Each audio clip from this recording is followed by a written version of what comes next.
Nails gotta be on point. Lashes, makeup. Why? Cause this is the bad B era. I don't know this life.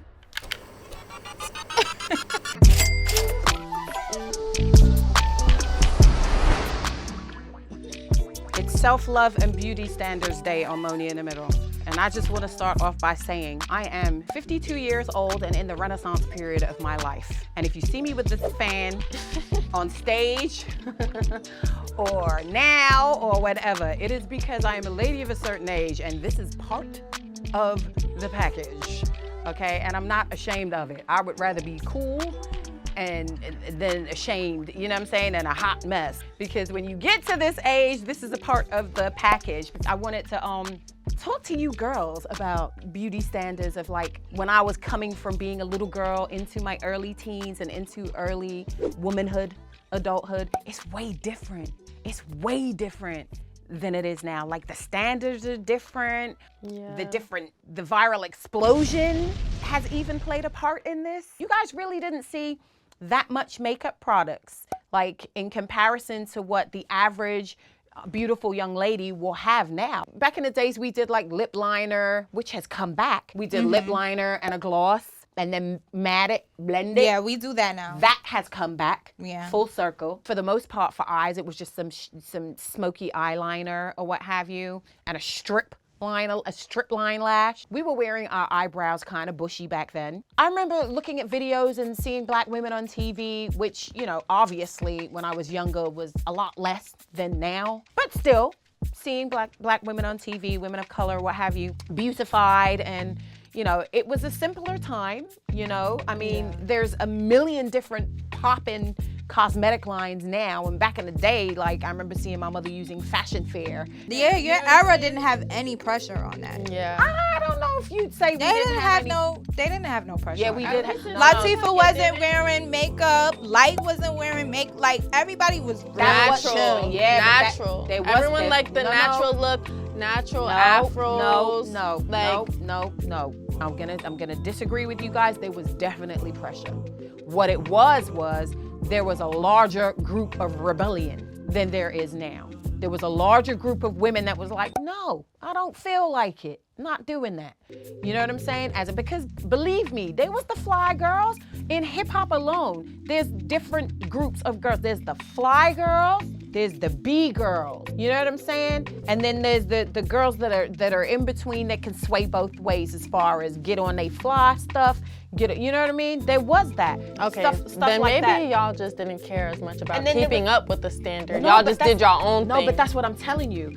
There were girls that were pressured in keeping up with the standards, which is the fly girls I'm talking about. And then there was just a larger group of rebellion back then than there is now. There was more girls that was like, you know what I'm saying? There was more girls that was on that type vibe. But you were also like a heavy tomboy back then. Yes. Like, you were a heavy tomboy. Yes, absolutely.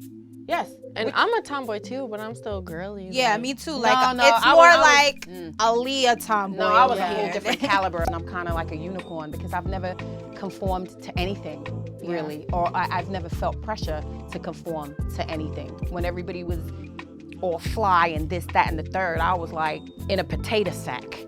You know what I'm saying? Seriously, like I've always gone against the grain. Beauty and aligning beauty with self-care, because I really didn't align those two together. All right, so when I did this show called Lip Service, right? Again, this is when it was just your sister. You weren't born yet. Please scream out loud for Monie Love. I used to film 4 shows a day. I was DJing on this show. Then I would kind of learn and get like a tutorial while I'm sitting there getting the makeup done. Whatever the makeup artist was using and whatever I liked, I would get the name of and I would go to the store and I would buy it. It was always very basic. For the most part, for eyes, it was just some smoky eyeliner or what have you, and a strip line lash. We were wearing our eyebrows kind of bushy back then. For the most I part. thought they was No, skinny. there was an era. There was an They era. were skinny at one point. Yes, there was an era. And then we kind of had them thinner and shaped, but not really, really skinny when we used to go to get them waxed. Like That was like millennium. yeah, get the wax. And then after that, I started doing the threading. Yeah, you got me into threading. I got you into threading. Yeah, I think I got you into threading also. I used to go get the threading with it. It's just such an awesome I technique. was into threading. I want to learn how to do it. You put the string there. Okay. Girl, no. But anyways. Don't do that again. Okay. It's only in this new era where, because I work in TV and I work on camera, is the only reason why you see me with a beat nowadays. You know what I'm saying? Professionally, is because I look crazy. I never really got into like makeup like that until I started watching you do makeup. Cause Mom, she never brought me into the makeup world. Like cause she never put on makeup. Very basic. And she never brought me into like the hair world either, because she was always just so, I don't want to say old school. No, say it. Old school. Like she didn't wear sew-ins like that. Like she wasn't really doing any of the new, I did like, for a short period you of did a little bit, but still barely. Like you always kind of had like a different hair look than whatever was trending at the time. Okay. So thanks, I think. you were just always yourself. That's it. You were Okay. just always by your lonesome. That it was up. it. I You did hear your you. own thing. Unique. But if you really think about it, like the pressure that women have now with this beauty maintenance, it's a lot. Now it's like the expectations of what we need Yeah. to look like or what we need to do to feel comfortable.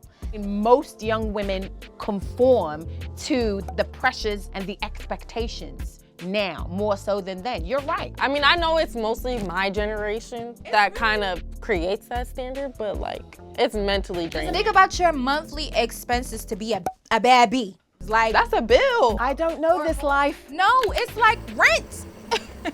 It's you're paying like what you would pay for rent on your beauty expenses. Like, it's crazy. Why? Because this is the bad B era. Why is this? What is this bad bee?